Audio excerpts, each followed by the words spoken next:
I was completely blown away at such a young age by the city. I loved it so much. I felt so close to my dreams there. It was in kind of that moment that I realized life at home kind of sucks, but everything's good in Nashville. That propelled me forward for quite literally the rest of my life. I never really seemed to waver on that goal.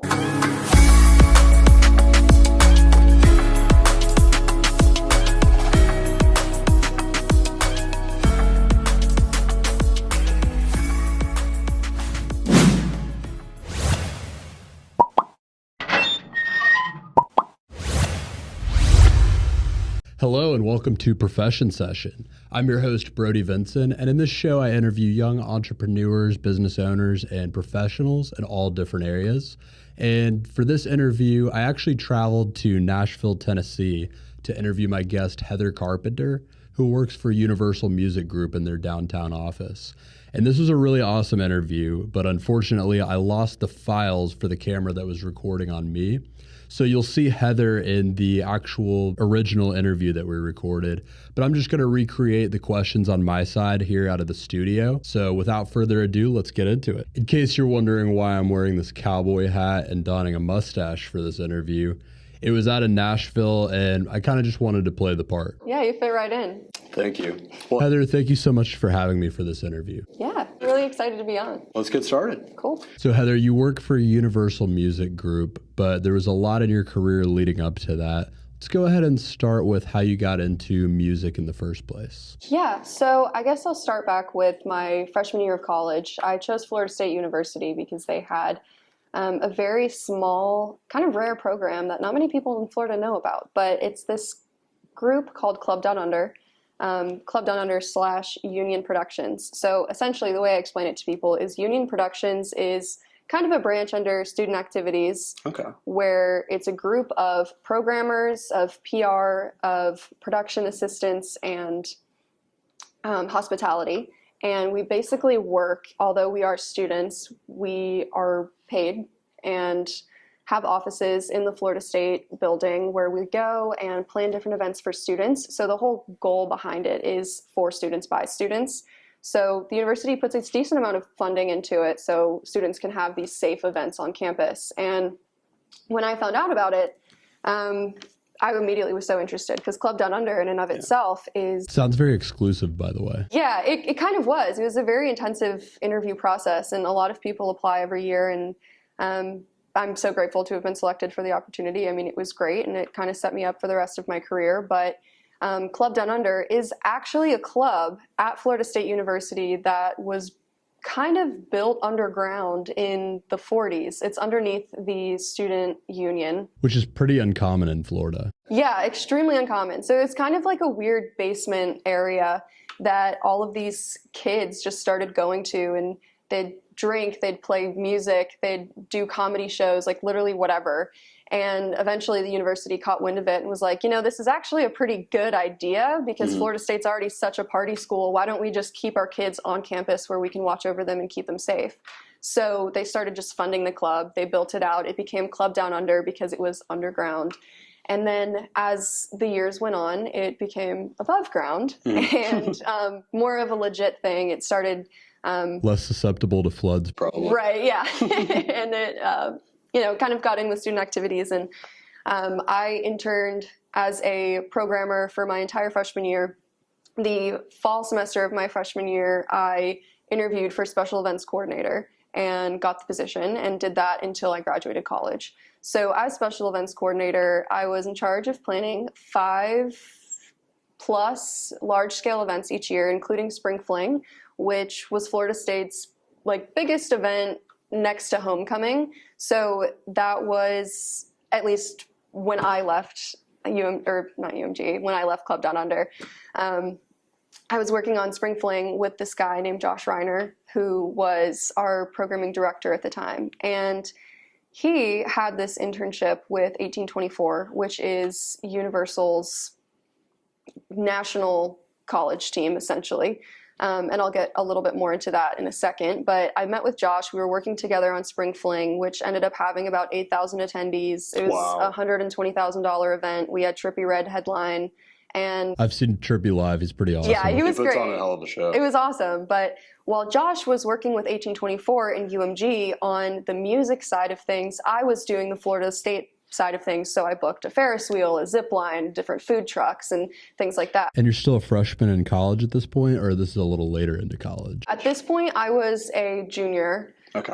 My freshman year, again, you have to intern before they'll hire you. So freshman year, I was just interning. And then once I got that experience, they kind of just give you this budget and you just run, and you basically only deal with adults with degrees for approval processes and contracts and things like that. But beyond that, I was the only one in communication with these vendors and kind of making it all happen. So that had everything to do with, creating the day of show or run of show, and just plotting out the land, like figuring everything out. I mean, it was A lot of moving pieces. Yeah, it was a very intensive event planning process, but it ended up being a huge success of an event. And through that, that's kind of how I got connected with 1824, since those representatives had flown down for this event, since it was kind of big.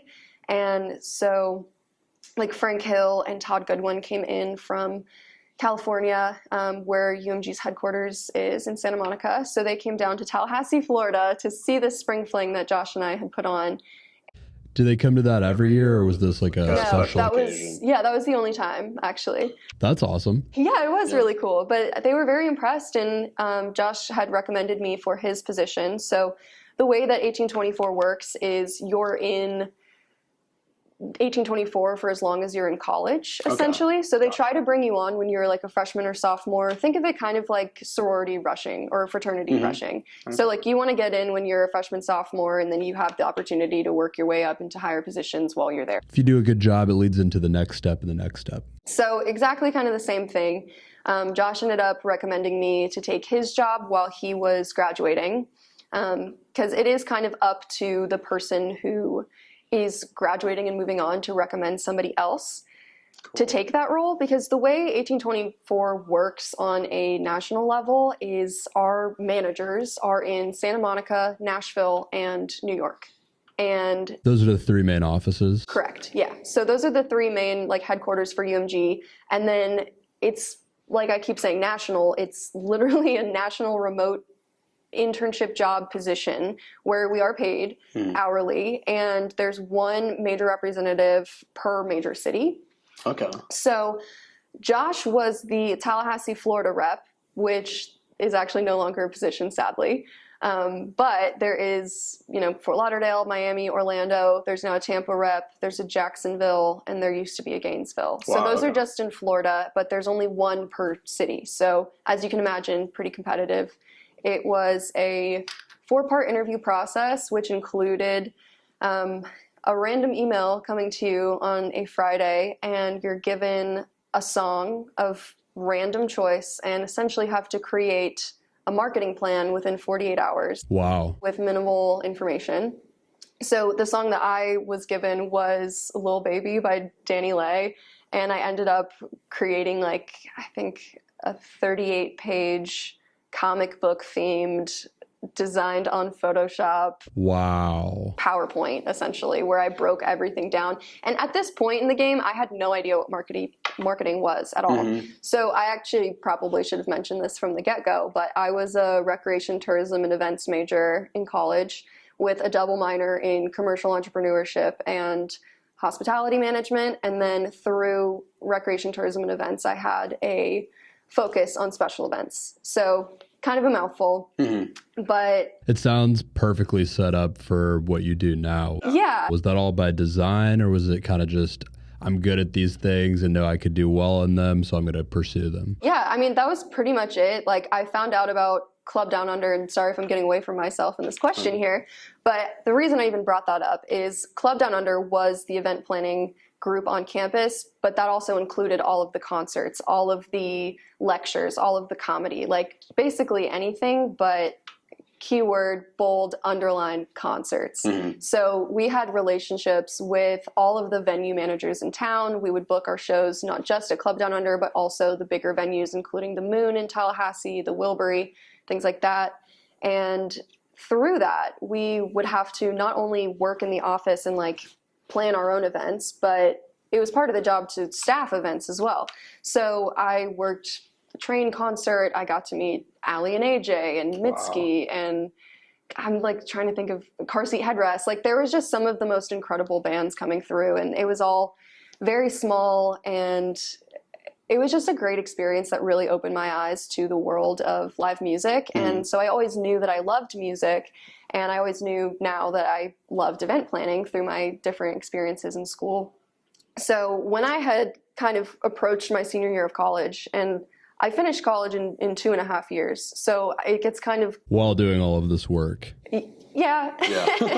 So it gets kind of confusing, but like sometimes I'll say my senior, junior year, it was all 2020. So I got to work at different venues, do live events, and as I was saying, kind of not only made me realize how much I loved working in the music industry, but also the event planning and like the live event side, and how much fun it is to be behind the scenes, like making everything happen. And I feel like from that kind of perspective, you really get to see all of your hard work in very tangible ways. So when a big event goes off as planned and is successful, it's got to just feel incredible. Like the one you mentioned before in Tallahassee, it just sounds awesome. There's nothing really like it. I don't like, it's just such a sense of accomplishment. Yeah. And especially if it's a fun event, like the Spring Fling that I had planned, like just incredible. Like it's so much fun when you get to just run around and you get to see all of these people whose lives you've touched by just creating something that everyone can go and enjoy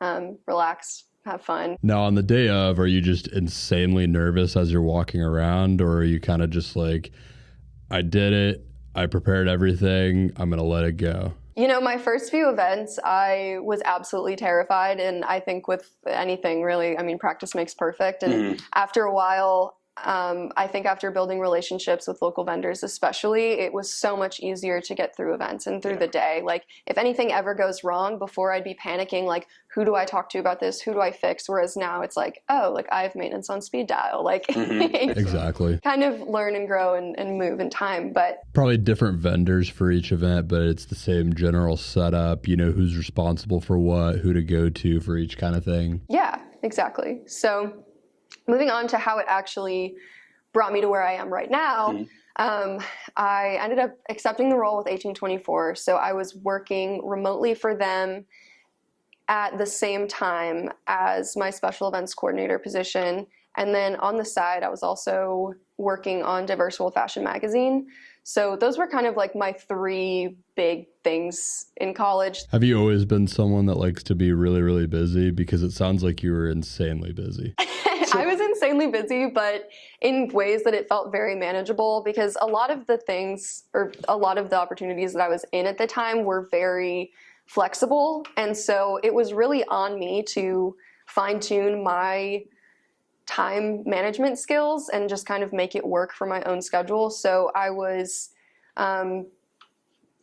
able to take a lot of my classes online. So one thing that not many people know at Florida State is the Recreation, Tourism, and Events degree actually is its own degree. It's not under the hospitality school, and it's based in their Panama City campus. So a lot of my courses were actually online or hybrid, which was nice because I was able to kind of work on my own pace in that. And then same with the other 2 jobs. Like they were hourly and I made my own hours. So it was a lot, but at the end of the day, I feel like if there's anything I learned from all of that, it was just how to make the most use of my time, which I think is probably the most valuable thing in any career. Yeah, I mean, it allows you to juggle a lot of things at once, which the more you can juggle, the more you can do with your career. And I did a lot in college, and I do, looking back, regret, you know, not being a part of Greek life and different things like that. But you know, you just have to give and take. Yeah, and I mean, you even compared it to Russian Greek life earlier. It sounds like you just beat your own path through college and found your own fun way to meet people, have fun experiences, and go through it and navigate it. Yeah, I definitely agree with that, and I don't think I'd change anything if I went back. Going back to the time management thing, what are some tips that you have for time management that you've picked up over the years? Yeah, I'm a huge lists person, and I love to utilize like the Notes app on my phone, where basically every day I will just create a heading for that date and kind of figure out all of the to-do list items that I have to check off. And then... Now, are you doing that at the beginning of that day or on the previous day? Usually in that morning of that day, just... Well, it's fresh. Like at my core, I am an extremely lazy person. And if I could just lay in bed and do absolutely nothing all day, I would. So it's kind of, if you're not motivated, it's very difficult to create motivation. And I think that's something that kind of everyone as a human being might struggle with. So just creating lists and doing things in a sense of like looking at a calendar, figuring out, okay, what calls do I have that day? Where are my like free time blocks? And then I'll look at my to-do list and kind of estimate how much time each thing is going to take me and then schedule them into the day. So when I have this alarm go off on my phone that says like, you need to start this task now, then I just do that task. So a lot of different alarms and stuff? Yeah, or not even alarms per se, but I'll just kind of look at my calendar and see like, okay, I'm approaching like this deadline. I need to get this done at this time. And I just find that like, if I don't put something on my calendar and schedule it in, it's just not going to happen. So even like the tiniest tasks, like especially when I get really, really overwhelmed and there's way too many things, I'll usually like split everything up into multiple days and then just kind of tackle them by order of importance and how much time it's going to take. Sounds like a really good way to do it. And it's all very tactile. You can see it. You can check things off on your phone. And there are some really incredible like time management templates and stuff online that people like. I think when I first started doing everything in college, I was like way in over my head. And I was like, how the hell did I sign myself up for all of these things? Like, what did I do this for? It was just trial by fire, basically. Yeah, it was trial by fire. But I remember when I first got started and I was trying to find kind of a groove that worked for me. I was online all the time, like looking at or watching YouTube videos and downloading all of these self-help templates and stuff of like, what's the best, most efficient way to do this? And how do you manage way too much all the time, all at once? Right, yeah. Basically. Yeah. So, yeah. That was a lot of great tips. Thank you. So I guess we could move on to the rest of your position at 1824, what some of the duties of that were, how the rest of that played out. Yeah, so working in 1824, I was there for a very transformative time in the company because it was COVID. So it's kind of interesting learning about how everyone kind of came out of college and got their feet on the ground in their full-time roles when we were in the middle of a global pandemic, which is insane and unprecedented. But I had a very unique experience. So like in 1824, I was hired as a marketing representative, which is just kind of the general term that they use when they hire everyone. Okay. And so once you're hired, you are a marketing rep. Once you kind of have your, again, feet on the ground and you're more adjusted in the position, you then have the opportunity to join different teams. I personally joined the social media team and the press team and the creator partnerships team. So creator partnerships was essentially just influencer campaigns. So we would reach out to people on TikTok, on Instagram, and say, hey, like in exchange for artist merch or tickets, would you be willing to post for their new song coming out? Oh, that's cool. And so we'd reach out and say, like, you can post whatever you want, but just use this sound or tag this artist or whatever.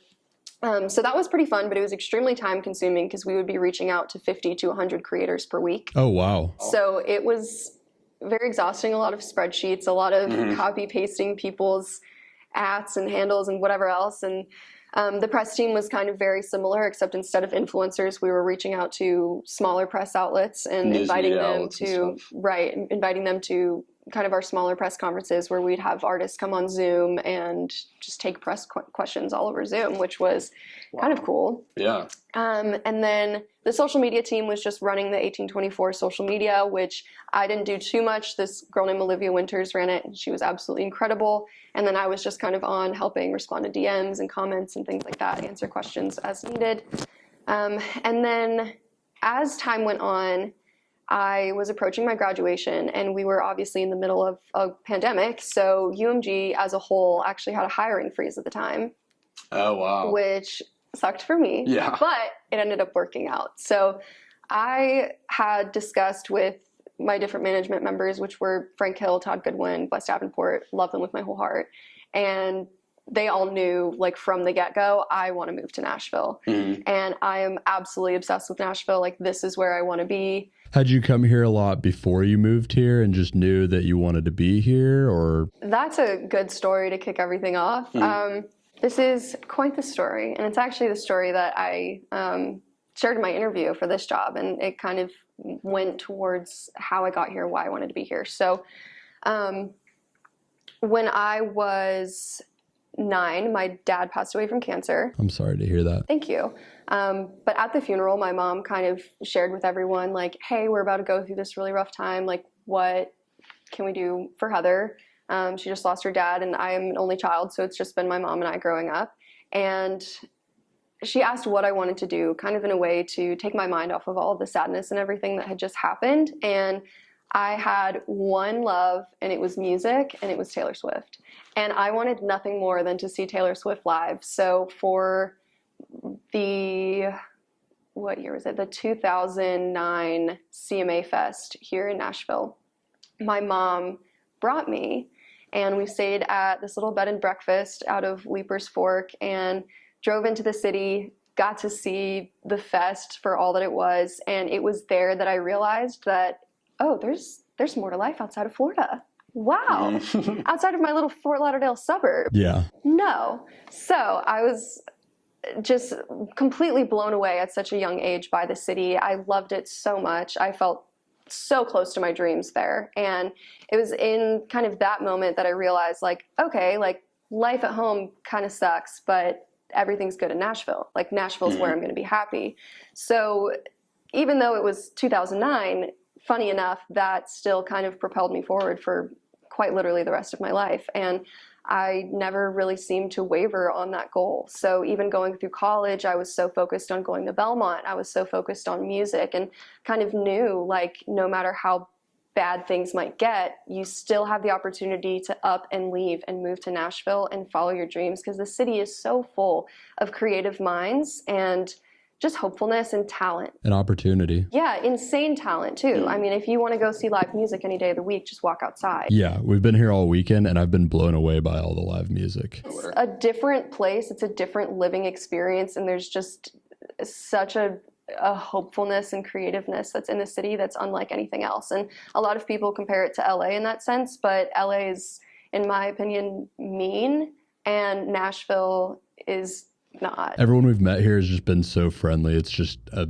tangibly friendly atmosphere. And you mentioned LA. I feel like it's a little different because there you're kind of focused on all kinds of stuff, movies, TV, some music, all kinds of stuff. But here it's just very, very music focused, which is interesting. No, absolutely. And so coming here, it really does feel like home. Like, you can feel like you can just relax and be yourself and let your ideas out, because everybody else on the street is. Yeah. So it's a really cool place to be, and I kind of never really looked away from it. So my senior year of college, I actually did get accepted to Belmont and was very close to going. I toured and everything, but at the last second, realized I was offered a full ride to Florida State through the Bright Future Scholarship. So, I mean, that was perfect, and I couldn't turn down free college. So it's just kind of how it played out. And it was in between, like, okay, do I go to Belmont? Do I major in music business? Or do I go to Florida State, graduate debt-free, and they have Club Down Under? So I would still be a little close to the music scene. And it ended up working out in my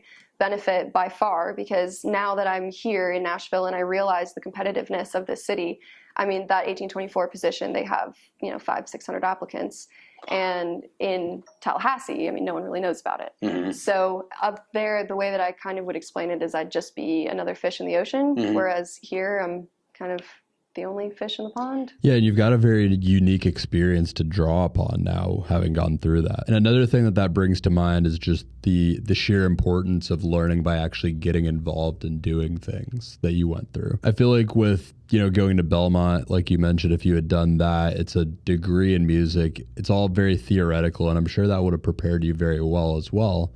But doing what you did, getting involved in the actual events, planning, and all of that, probably ended up preparing you better than any degree really could have, ultimately. Right, yeah. And I honestly cannot agree with that more. Like, that's kind of exactly how I view it all, and how I'm so grateful looking back and realizing that I'm just really glad that I stuck to the decisions that I made. So we've kind of talked about your background and some of the positions that got you to where you are today. Let's transition into talking about your current position with Universal Music Group. I'm curious how you got it, as well as what the transition from the previous position looked like, and some of the day-to-day things that you're doing now and what that's looked like so far. Yeah, so kind of picking up on the last story I was kind of sharing for 1824, I shared with all of the management that I was so drawn to Nashville for that reason. It's a very beautiful story, by the way. It's very inspiring that you got to have such a transformative experience so young and just always be able to fall back on that and let it lead you to where you are today. Yeah, and I mean, there's definitely still a lot of challenges I go through with, losing my dad so young. And in one of my favorite comedies by Taylor Tomlinson, I repeat this probably way too often inappropriately, but I just say, like, nobody who's really accomplished anything huge has had a perfect life. And in her words, like, would I be here if I had a live dad? No, absolutely not. So I can relate to that too, unfortunately, having lost my dad last year. It's a very earth-shattering thing, and it does really shake up your world in a way that I think you don't necessarily experience if you haven't gone through something that difficult, and it can really be monumentally influential in the direction that your life goes and the direction that you go. Yeah, and I'm so sorry for your loss too. And at least for me, I feel like it kind of gave purpose to all of the decisions I was making. And some of the things that have kind of stuck is thinking about how now, as my dad's only child, like, I am kind of carrying on his legacy. So all I can think about is, what would I do that would make him proud? And so everything that I have accomplished career-wise, like, I just kind of give it up to God and think that, just making people proud up there. But getting this role, so I told everyone at 1824 Nashville, and once there was a hiring freeze due to COVID, Wes Davenport is the Nashville representative for 1824, and he kind of took me under his wing, and I was kind of in this assistant role for him where I was so focused on just Nashville projects and kind of being his right-hand man to really just help out wherever I could. So he started adding me to these biweekly meetings between 1824 with UMG Nashville. I started meeting more people in the building, and then once the marketing coordinator opportunity became available within the building when the hiring freeze was finally up, which, by the way, was 10 months later. So I was in this position of having graduated, still working part-time in a role that I wasn't supposed to even be in because it was meant for a college student, and just kind of holding on for dear life for 10 months. And I applied actually to I was pretty much applying to any role that became available. So I did apply for this D2C role, which is e-commerce, and ended up not hearing back and was extremely discouraged from that, but realized it was all Worked out for the best. And it actually did work out for the best, because even though I didn't get that role, I ended up getting in connection with the hiring managers, because I did get to go through the interview process for that. So once I was kind of in communications with HR, I had their emails, they knew who I was. I just kept reaching out saying, like, hey, like, I'm not applying anywhere else. Mm-hmm. Like, this is the only job that I'm applying to. So if this isn't the one for me, like, that's totally fine. Of course, find the person that's going to be best suited for the role. But just know that my name's not going to stop coming in through your applicant pool, and you're not going to stop receiving emails. So every couple of weeks, like, again, I would reach out and say, hey, like, this is what I've done, like, with Wes this week at 1824, like, this is what I'm working on, just letting you know, here's my update for the time being. And it eventually paid off, because when the marketing role became open, they actually didn't even post it online. They just reached out. Wow. And within like 2 weeks, I was hired. That's awesome. And so I started March 1st of 2021 and was in the marketing role from then until about 2 weeks ago, to when I just switched departments to promotion, which is radio under EMI Records. Congrats, by the way. Thank you so much. Yeah, I think it's a much better fit for me, just for my personality and with my background, and I'm absolutely loving it so far. But under marketing, because that is what I have more experience with and can kind of talk about more, I worked on a lot of different pretty large artists, which was such an insane opportunity, going from, just interning and working on smaller, like, local artists, a lot of up and coming bands, to now being fully just thrown into the largest label in the world. So it was a lot to kind of take in. And I definitely had bad imposter syndrome, still kind of do. Doesn't make sense how I made it in this building.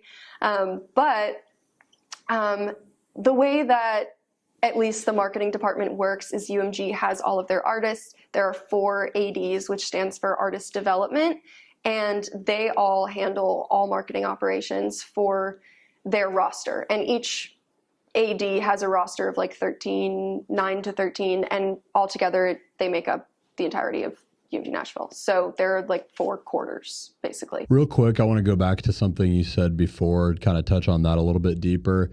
You mentioned having imposter syndrome at a point, and I feel like this particular point is not talked about enough. You know, I can think back to a lot of points that I personally have had imposter syndrome throughout my career.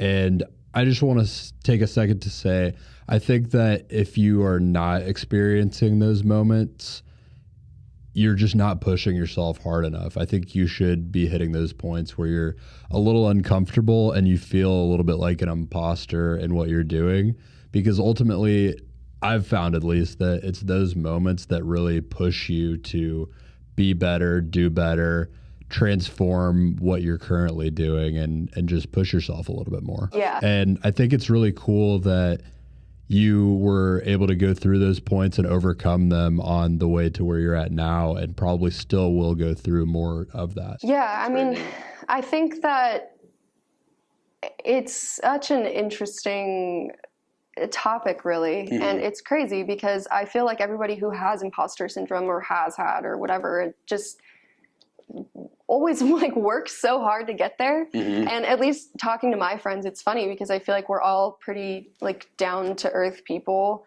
and it's always like those down to earth people that seem to experience it the most, which is so funny.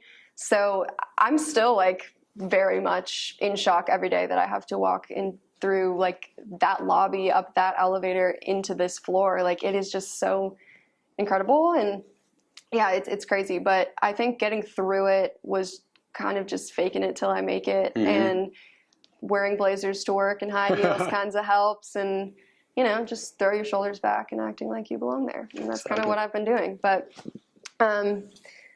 yeah, so got hired in the marketing department. There are the 4 quarters of the department broken down into ADs. I was a coordinator for an AD. So there's like the 4 ADs, each one has a coordinator, and then each coordinator AD combo has like 9 to 13 artists. So mine were Alan Jackson, Billy Currington, Dirk Bentley, Dylan James, Cassie Ashton, John Langston, Sam Hunt, and Maddie and Tay. That's a major lineup. Yeah. Wow. It was. I've seen a few of them live. They're awesome. Yeah. Sam Hunt, Dirk Bentley. Oh yeah, Sam Hunt and Dirks were definitely 2 of my favorites. So getting to work on their projects was a huge honor, honestly. And just like, I'm still pinching myself over it. It's kind of crazy. And now over at EMI, I'm on Alan Jackson, Brothers Osborne, Eric Church, Tyler Hubbard, and Chrissy Metz. And I'm still new, so I'm still learning. But yeah, I mean, huge names, and it's so cool to see like what goes on behind the scenes. So at least in marketing, my job was to basically create a compile of everything that was going on for that artist at the time. So our work schedule isn't a normal 9 to 5. Like we go through seasons where it's a lot busier and it's a lot lighter.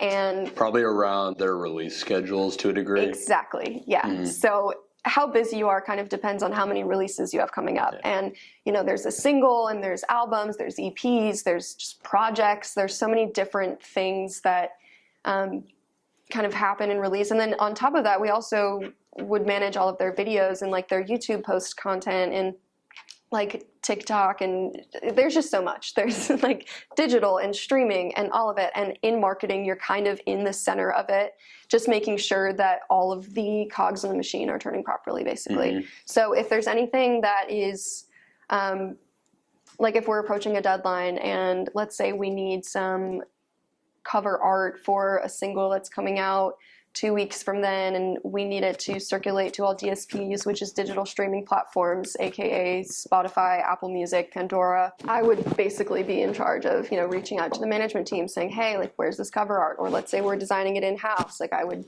double check with our creative team and make sure that they're on track for everything. So, I mean, my entire coordinator position was really just communicating with all of the other departments, making sure everyone's job was getting done properly and on time.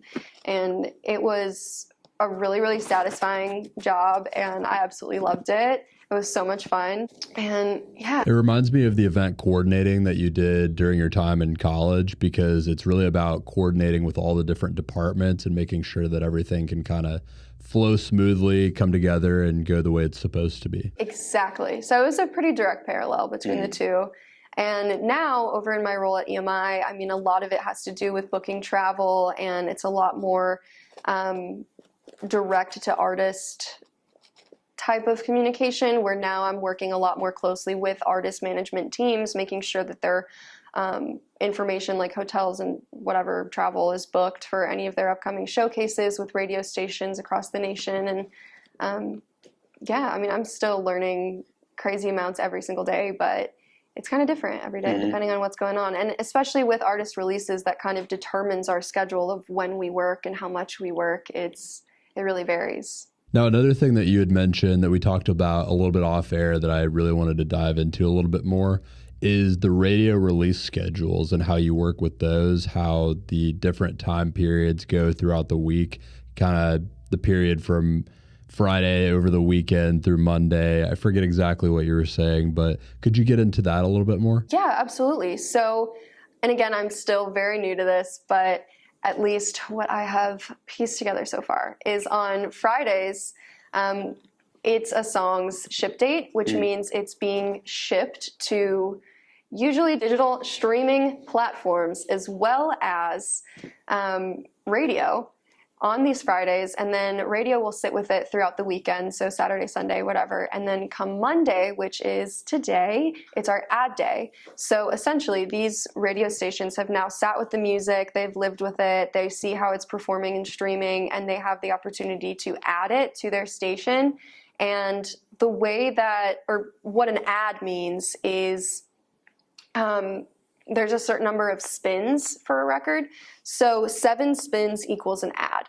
So if a radio station plays a song 7 times in that week, that means they've added it. Okay. And so all of that contributes to like the Billboard and the Mediabase charts. And if you're not familiar with Mediabase, it's essentially the same thing as Billboard charting, just 2 different slightly algorithmic platforms. And you mentioned before that it's kind of a point system with those. So I'd say I like to compare it most to the Electoral College in the sense that there are different stations for different regions, of course, and the bigger regions that have more listeners, like bigger cities, let's say like Miami, San Antonio, New York, stuff like that, is going to have way more points weighted than a smaller, like, little city radio station, like a local station, something like that. So if a station in one of the bigger markets plays a song, it's going to have more points than if, a smaller station would. And these points are actually what contribute to a song's ranking on the Billboard chart, and that's how songs are considered to be number 1 or platinum, gold, whatever, all of that kind of thing. And those are all certified through the Recording Industry of America, RIAA. I don't even know. So those points all kind of come together to determine how a song ranks overall for the RAA that you mentioned? Right. So basically our job in radio promo is kind of sales in the sense that we have these relationships with these radio stations and we're calling them up and saying, hey, like, we need you to play this song at this time to get this many points, so it's this number on the chart.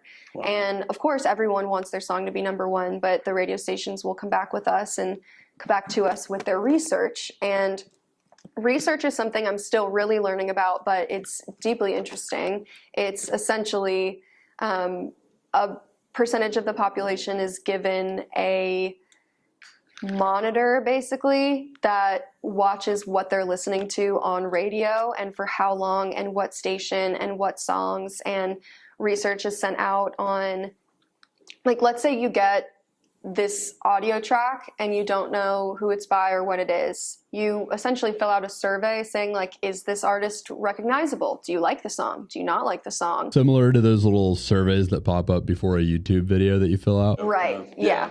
And so you would take this survey and all of that information goes back to the radio station. That research is then used to kind of back up a song's placement. So let's say a radio station is spinning Tyler Hubbard's record 5'9", 60 times or something in the week. They're going to say, yeah, we're playing it so much because the research came back really well. Like, this is what the fans want. Like, this is what it's doing on streaming. Whereas, let's say John Langston's Backwards is not researching well. Like, all of these people are saying they don't know who this artist is. They're not as interested in it. And so those stations can come back to us and say, hey, I'm sorry. Like, I know you want us to play this track, but it's not researching well. And we can't really argue with that. Yeah. So it is kind of like a system of checks and balances, and it's fair, and it really is like user decided, which is why the Billboard charts are very like legitimate in my opinion. Mm-hmm. I think that it's really like what the people want to hear. And yeah, I never knew there was that much data and that much feedback that went into it. Oh, there's a ridiculous amount of data, and there's so much more I could even get into on streaming alone with how much they're really pulling from just the different streaming platforms and seeing all of the metrics on songs that come in. It's very interesting. That's insane. I had no idea that it went that deep, but it makes sense because in your position, you've got to be able to measure those things and figure out what's working for the general public, what people like, so that you can kind of double down on those things that do work and benefit the artists in that way. I have another question I want to ask you that I ask in every interview, and it's essentially this. If you were able to travel back in time and just talk to a young, wide-eyed, bright-eyed, bushy-tailed Heather that was just, Taylor Swift on the mind, ready to go, and just give her some of the knowledge that you have picked up throughout your career now, what are a couple things that you would do differently going through the experiences you've had so far? So I think I'm really proud of myself for how I kind of went from one opportunity to the next, and a lot of that was kind of dependent on fate and just the doors that opened at the time. So I think going back, would I have made any different decisions? I don't think so. But if I could tell myself anything, it's to stay kind. And the music industry especially is tough to get into. I mean, it is like a dog-eat-dog world, and unfortunately in a lot of different industries, not just music. I mean, you unfortunately find yourself in these positions where you might have to, I don't want to say step on other people to push yourself up, but let's say you're competing for the same interview as a friend of yours or something. At the end of the day, like it sucks, and you still have to just remain humble and thank just God and anyone for the opportunities that you have, but also remember that you earned them.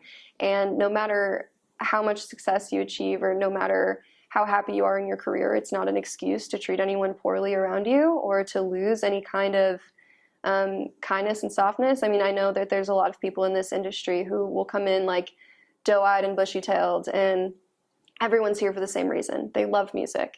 But unfortunately, there are a lot of politics in the industry as well. And so it's kind of tough to go through the industry without having to kind of morph who you are in your character. I mean, you definitely take a lot of shit. You have to develop thick skin, but you can't let it really affect who you are in your core. Otherwise, no one's going to want to work with you. So I think just taking the time that is necessary to work on yourself as an individual outside of work is so important, so you can go into work with your best foot forward and with the best attitude that you can, because no one's going to want to work with you if you have a bad attitude. So It's very true. yeah. So I think love that. that's kind of like the biggest thing I'd say. Just treat everybody around you like they can do something for you and you can do something for them, and you probably can. So play the game, but do it kindly and stay true to yourself and continue working on yourself while you do it. Being honest, honestly, is Love that. the biggest. So Well, Heather, thank you so much for doing this. This has been a fascinating conversation. I've really enjoyed it. I've learned a ton about the music industry, and I've been honestly really, really impressed by what you've done in your career so far and just how you got here. Really appreciate you sharing that all with me. And another thing I want to mention before we sign off here is that Heather, you do your own music, and I will be providing links to any applicable places that you can find anything about her music into the description of the video if you're watching on YouTube, and the show notes if you're listening on any podcasting platforms. Cool. So look out for that. Check out anything that Heather's doing. I've heard some of her music, and it's great. Thank you. Thank you so much. And this has been Profession Session. I'm your host, Brody Vincent, and my wonderful guest has been Heather Carpenter of Universal Music Group, as well as her own musical ventures. Thanks again for watching or listening, and until next time, signing off. Thanks so much for tuning into Profession Session. I'm your host, Brody Vincent. Stay tuned for new episodes every week and short clips of deep dives into specific topics that I put out on different social media channels. We could be found on YouTube, Instagram, LinkedIn, Facebook, TikTok, all major podcast platforms. You can find my guest in the details of this video or podcast. And if you happen to know a young standout business owner, professional, or entrepreneur that you would think would be a good fit for Profession Session, DM me or get in contact with me anywhere and just let me know. And they could be the next to tell their story here. Until next time, again, this has been Profession Session. Stay focused, stay hustling, and stay networking.